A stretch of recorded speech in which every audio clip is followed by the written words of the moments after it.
Hello everyone, आज start करेंगे वर्ण परिचय। ये हमारा हिंदी व्याकरण का पहला चैप्टर है जिसका नाम है वर्ण। इसमें आज हम स्टार्ट करने वाले हैं वर्ण परिचय। हमको टॉपिक से समझ में आता है, इसमें हम जितना ही पढ़ेंगे वर्ण के बारे में ही पढ़ेंगे। तो देखिए कह रहा है कि वर्ण किसे कहते हैं। तो वर्ण उस मूल ध्वनि को कहते हैं जिसके खंड या टुकड़ा नहीं किया जा सकता है। जैसे मान लेते हैं अ, ई, क, ख, ये सभी क्या है, एक वर्ण है। जैसे आपको बताते अ और क, ये दोनों क्या है, तो दोनों हमारा क्या है, एक वर्ण है। दोनों क्या है, एक वर्ण है। और इसका जो अ है ना, इसको जब इसको बांटिएगा ना तो ये बटेगा नहीं। यानी क और ख यानी अ या क कोई भी वर्ण है ना, इसको हम यह टुकड़ा यानी जो खंड या टुकड़ा हम इसको नहीं किया जा सकता है। यानी यहाँ पे स्पष्ट बोल रहा है कि खंड या टुकड़ा नहीं किया जा सकता है। यानी जितने भी वर्ण है उसको खंड या टुकड़ा नहीं किया जा सकता है। फिर आगे बोल रहा है कि हर वर्ण की अपनी लिपि होती है। यानी जितने भी वर्ण होते हैं ना, जैसे अ हो गया, ई हो गया, क हो गया, ख हो गया, म हो गया, च हो गया, ये जितने भी वर्ण होते हैं ना सबकी अपनी अपनी लिपि होती है। ओके गाइस, याद रखिएगा। फिर कह रहा है कि लिपि को वर्ण संकेत कहते हैं। लिपि को क्या कहते हैं, वर्ण संकेत। आपसे पूछ लेगा कि सवाल में कि लिपि को क्या कहते हैं, तो लिपि को वर्ण संकेत भी कहते हैं। आपसे भी यही पूछ लेगा कि डैश को किस यानी वर्ण संकेत किसे कहते हैं, ये ऐसे पूछेगा कि वर्ण संकेत किसे कहते हैं, तो लिपि को वर्ण संकेत कहते हैं। दूसरी तरफ से आपको सवाल पूछेगा कि लिपि को क्या कहते हैं, तो लिपि को वर्ण संकेत कहते हैं। और वर्ण संकेत किसे कहते हैं, तो वर्ण संकेत लिपि को कहते हैं, याद रखिएगा। फिर हिंदी में कुल कितने वर्ण हैं, तो हिंदी में कुल 48 वर्ण है। पूछ लेगा सवाल का जवाब तो दीजिएगा कि हिंदी में कितने वर्ण हैं, तो हिंदी में 48 वर्ण है। जो इस प्रकार जैसे स्वर हैं। और यानी आपसे पूछ लेगा कि वर्ण के कितने प्रकार होते हैं, तो वर्ण के 2 प्रकार होते हैं। जो जवाहर नवोदय विद्यालय का एग्जाम होता है ना, उसमें हिंदी ग्रामर में भी पूछ लेता है वर्ण कितने प्रकार के होते हैं, तो वर्ण 2 प्रकार के होते हैं, एगो स्वर वर्ण, एगो व्यंजन वर्ण। देखो स्वर वर्ण की संख्या कितनी है, तो स्वर वर्ण की संख्या 11 है, याद रखिएगा। स्वर वर्ण की संख्या कितनी है, तो 11 है। जो है अ, आ, ई, दीर्घी, री, ए, ऐ, ओ, औ। और ये होते हैं अंग, अंग और अ, अंग और अ। ये भी पढ़ेंगे, इस दोनों को क्या कहते हैं, आगे पढ़ रहेंगे। आप व्यंजन में देख लीजिए, व्यंजन में कवर गाते हैं, चवर गाते हैं, टवर गाते हैं, यानी टवर गाता है, फिर क्या होता है, पवर गाता है। और कह रहा है कि व्यंजन के कितने भेद होते हैं, तो व्यंजन के 3 भेद होते हैं। तो चलिए आप समझते हैं कि उस 3 भेद का नाम क्या है। चलो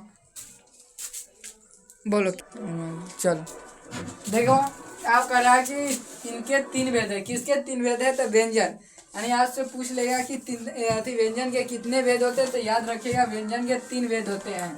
व्यंजन के 3 भेद होते हैं। तो देखो पहला का नाम है स्पर्श व्यंजन, इसको स्पर्श व्यंजन पढ़ेंगे। दूसरा का नाम है अंतःस्थ व्यंजन, तीसरा का नाम है उष्म व्यंजन। पहला का नाम स्पर्श व्यंजन, दूसरा का नाम अंतःस्थ व्यंजन, तीसरा के नाम है उष्म व्यंजन। अब देखो स्पर्श व्यंजन किसे कहते हैं, जितने क से लेके म तक के जितने भी वर्ण है ना उसको स्पर्श व्यंजन बोलते हैं। मतलब कवर्ग, चवर्ग, टवर्ग, टवर्ग, पवर, ये जितने भी वर्ण है ना इस सबको क्या बोलते हैं, स्पर्श व्यंजन बोलते हैं। और आपसे पूछ लेगा एग्जाम में कि इसकी कुल संख्या क्या है, तो इसकी कुल संख्या कितनी होती है, तो 25। यानी 10th के एग्जाम में भी पूछा हुआ था कि स्पर्श व्यंजन की कुल संख्या कितनी होती है, तो स्पर्श व्यंजन की कुल संख्या 25 होती है।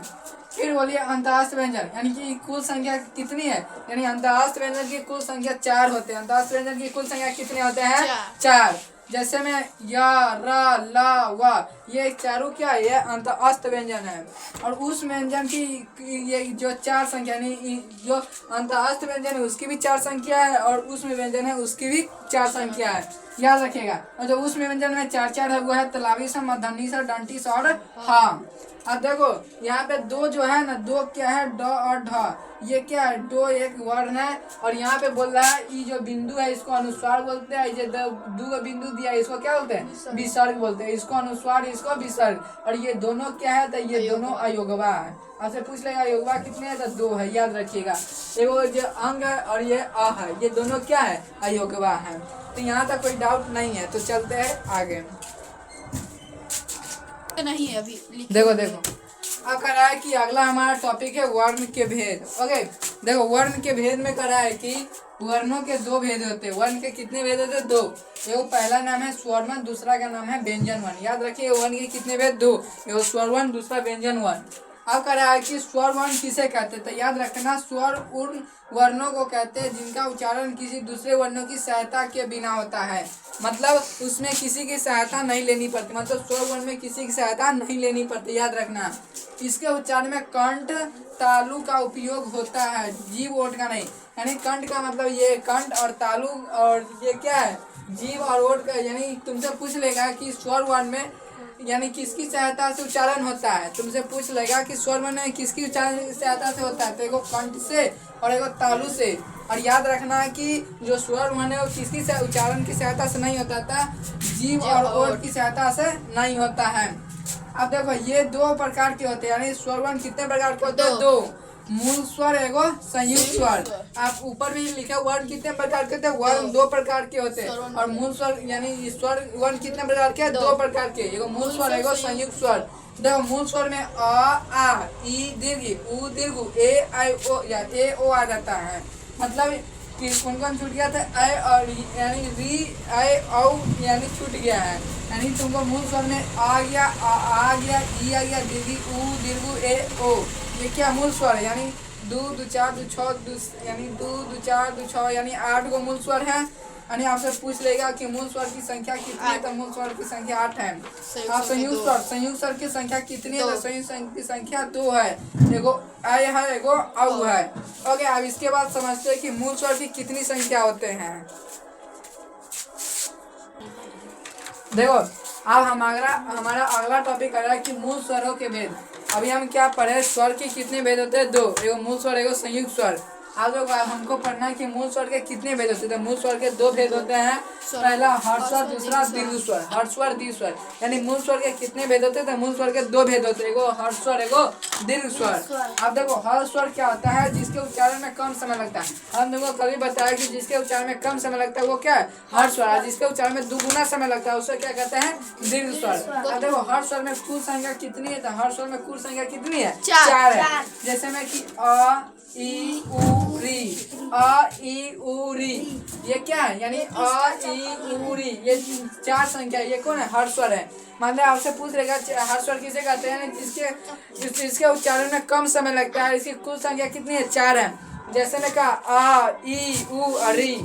अब देखो दीर्घ स्वर क्या होता है कि जिसके उच्चारण में दुगुना समय लगता है। जैसे ना कि इसके उच्चारण में दुगुना समय लगता है, इनकी कुल संख्या कितनी है, 8 है, 7 है, 7 है, सॉरी 7 है। यानी दीर्घ स्वर की कुल संख्या कितनी है, 7 है। जैसे में आ दीर्घी दीर्घ ए आई ओ औ, यानी ये कितना है, औ होगा, ये कितनी है, तो 7 संख्या है। तो ये देखो ये हमारा था पार्ट 1। अब आप पार्ट 2 में हम सीधे स्टार्ट करेंगे व्यंजन वर्ण से। तो हम कब से स्टार्ट करेंगे, व्यंजन।